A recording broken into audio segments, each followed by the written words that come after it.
My name is Matt Hayes, the Director of Alumni Relations for Marshall University, welcoming you to the next episode of Exploring Marshall.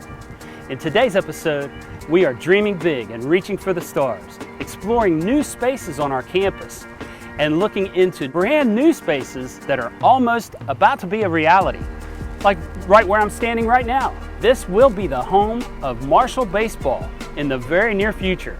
So come along. This is episode 2, Marshall on the Rise.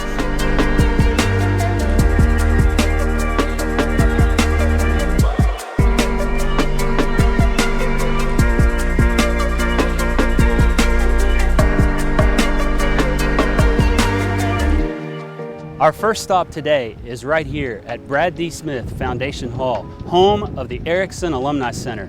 We're going to go inside, we're going to look around and see all the memorabilia and the beautiful spaces inside and have a quick chat with Dr. Ron Area, the CEO of the Marshall University Foundation. Let's go inside.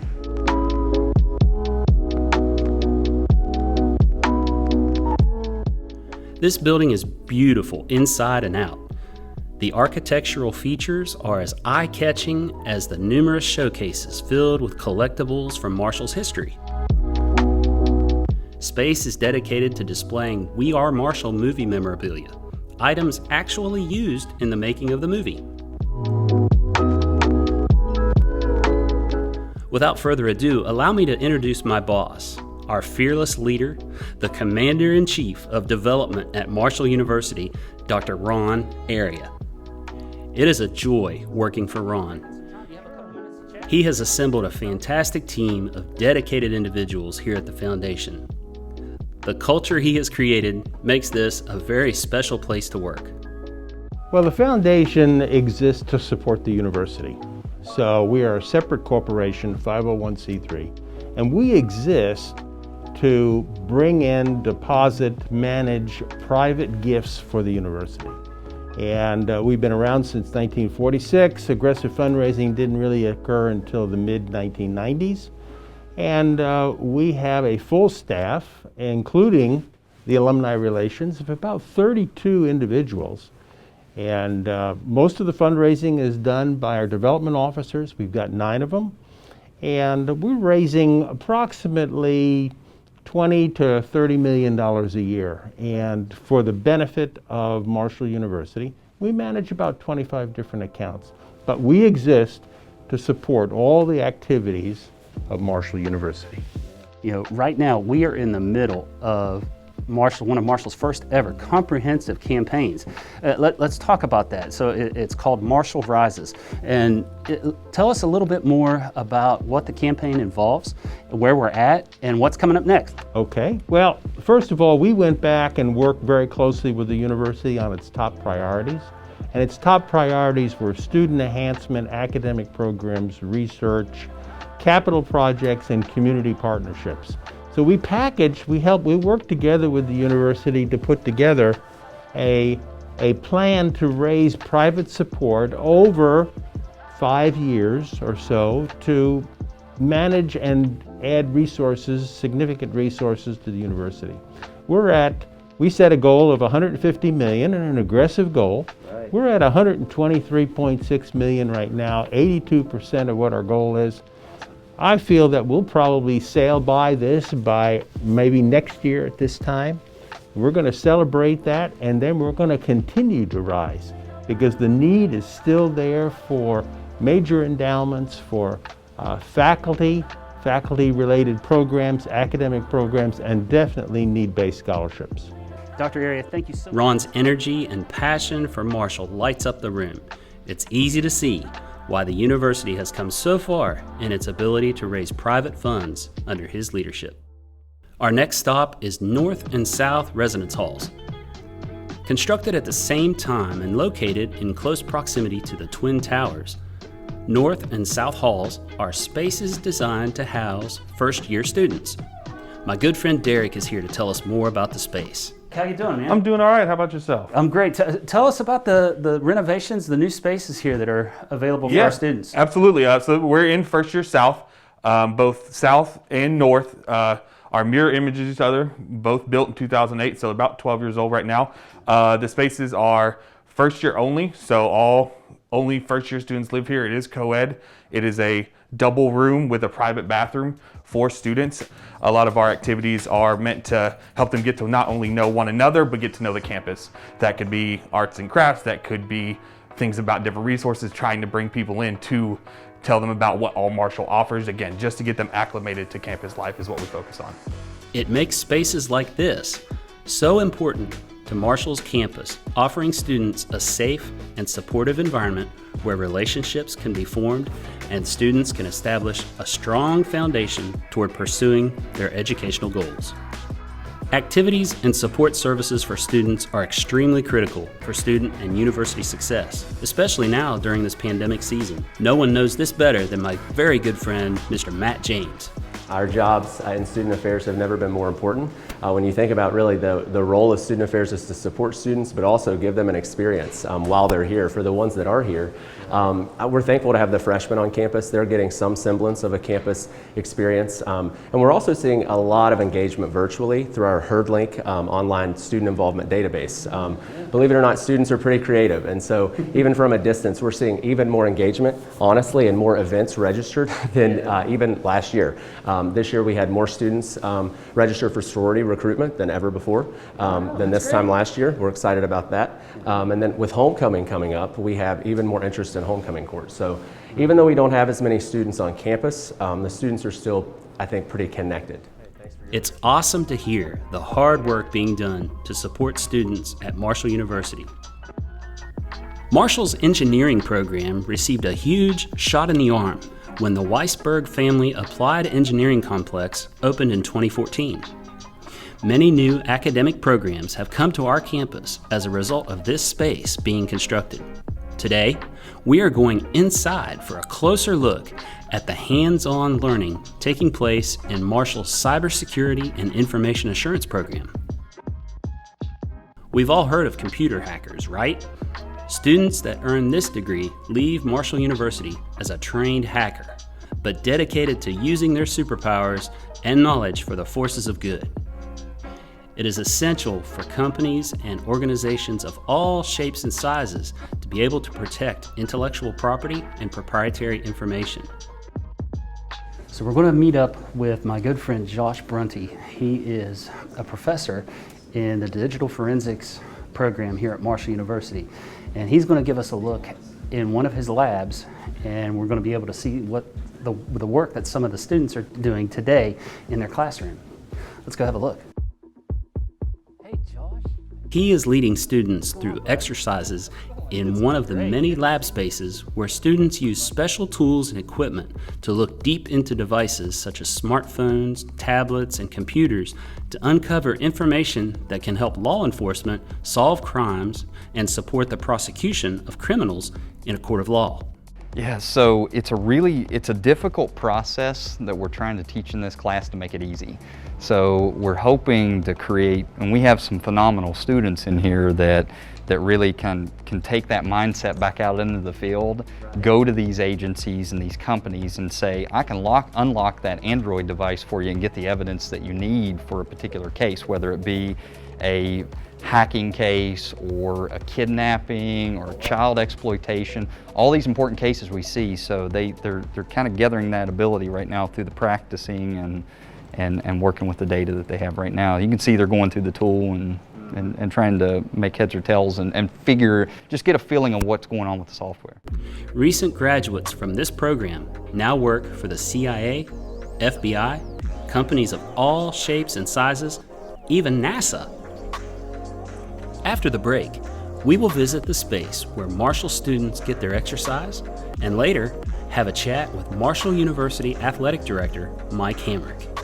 We'll be back after this message from the Marshall University Alumni Association.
Welcome back for more of Exploring Marshall. The next stop on today's exploration is the Rec, short for Marshall's Recreation Center, the place where Marshall students can go to work out, swim, walk, jog, shoot hoops, play racquetball. The options are endless. There are so many great amenities available here at the Rec, and the facilities are first class. Let's go inside and see our good friend Kayla to learn more about all the Rec has to offer. Hey, Kayla. Hi, Matt. How are you? Great. How you doing? Wonderful. Awesome. Thanks for having us in your space. Yes, you're very welcome. Awesome. I can't wait to see it. You know, this wasn't here when I was a student, but I've been in here a little bit. But can we take a look around and see what students do these days? For sure. Let's take a look. Come on. I knew I should have brought my swimming trunks. That pool looks very inviting. Being in this space, it is easy to forget that you are on a college campus. This looks and feels like a facility you would expect to see a professional sports team utilizing. What's that, Kayla? Me? Climb the rock wall? Don't mind if I do. They say all I need are these shoes and this harness. I'm gonna have a go at this rock wall.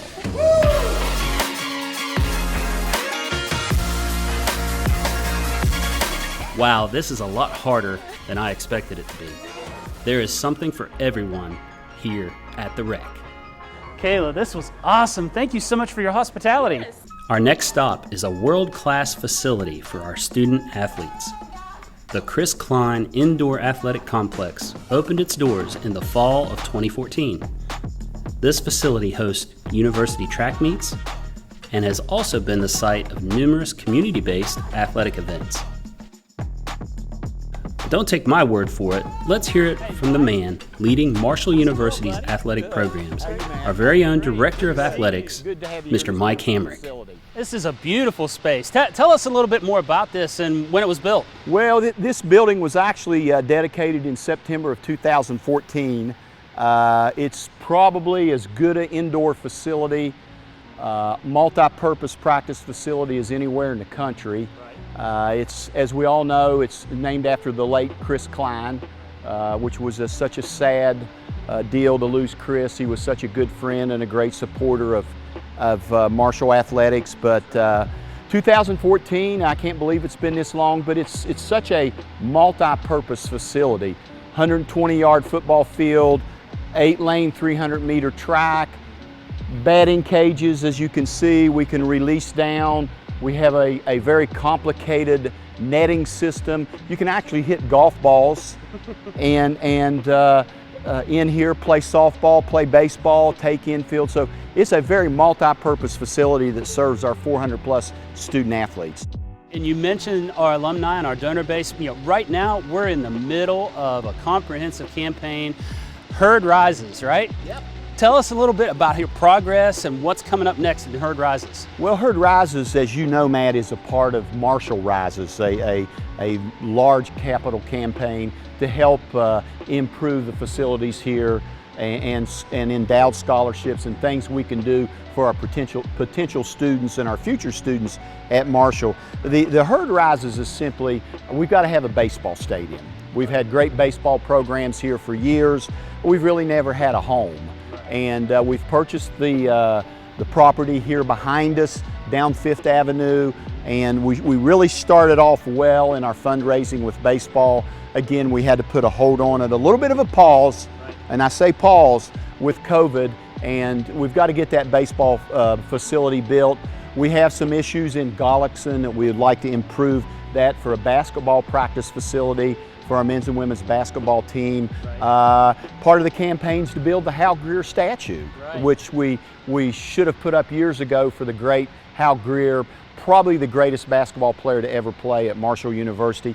First African-American student athlete to get a scholarship at Marshall, and we need to honor Hal like he deserves. And the last part of the Herd Rises is endowed scholarships. Our future here, long after I'm going, long after you're going, we all know, is to have the money in place to endow scholarships to where we can take care of our student athletes' needs for many, many years. So Herd Rises will get up and running, so let's tell our alumni and our supporters, to be ready, because we're going to be knocking on your door and asking you help support the herd rises and Marshall rises. Adjacent to the indoor practice facility is the Marshall University Athletics Hall of Fame.